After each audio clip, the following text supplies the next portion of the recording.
Hi guys! Kumusta po sa inyong lahat? Ayan, maulan na linggo po sa inyong lahat. So for today's video ay tara at samahan niyo po ako magluto nitong ating ginisang gulay na upo. Lalokan natin guys ng lechon, laman ng lechon na mamaya ay ipapa-crispy natin para yun yung ating pang-topping sa ating ginisang gulay na upo.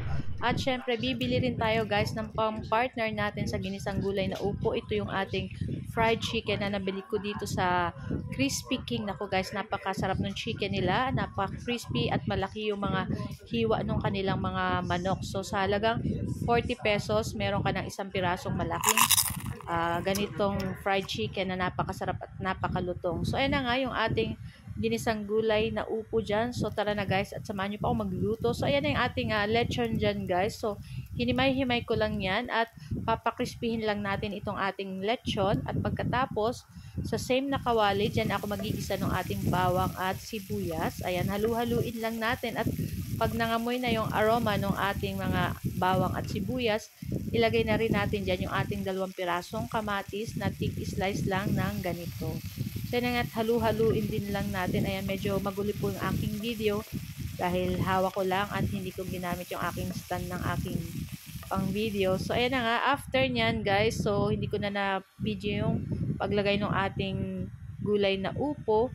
So ayan, pagkatas na nilagay lang natin dyan yung ating gulay na upot, nilagyan kong konting tubig at naglagay ng paminta, asin, konting sugar, tapos nilagay na natin yung ating pigpritong lechon. So after nyan guys, so bumili na kami dito ng aking twins dito sa Crispy King ng fried chicken. Makikita nyo guys, malalaki yung slice talaga ng fried chicken nila dito. Kaya lang ayaw namin itong leg part, kaya hinintay namin maluto yung chicken wing na part. So ayan na nga, marami talagang bumibili dito guys, kahit mapaumaga, tanghali, gabi, kasi murang-mura lang siya guys. So 52 pesos may isang fried chicken at may kanin ka na may gravy pa yan, only gravy.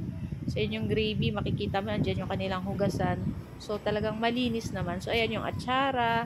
So after ilang minuto guys, ayan, at sa wakas luto na rin itong ating fried chicken na wing part. Ayan, syempre tingnan nyo naman, malalaki yan guys. Talagang napaka-crunchy, napaka-crispy nitong kanilang fried chicken. So talagang hinintay namin yan na maluto. So ayan, after ilang minuto ay umuwi na rin kami sa aming bahay at syempre ready na kaming kumain itong napakasarap nilang fried chicken. Ako, sikat na sikat dito sa Naga City itong Crispy King. Talagang pinipilahan ng mga tao. So guys, tara na at samahan nyo na po kaming kumain. Talagang makikita nyo guys, napakalutong nitong ating fried chicken. So guys, ito lang po ang aming video today. Huwag nyo po sanang kalimutan mag-like, mag-comment at pa-share na rin po ng ating video. So guys, thank you for watching and see our next video again. Tara na at samahan nyo na po kaming kumain. Yummy! Thank you! See our next video, chat!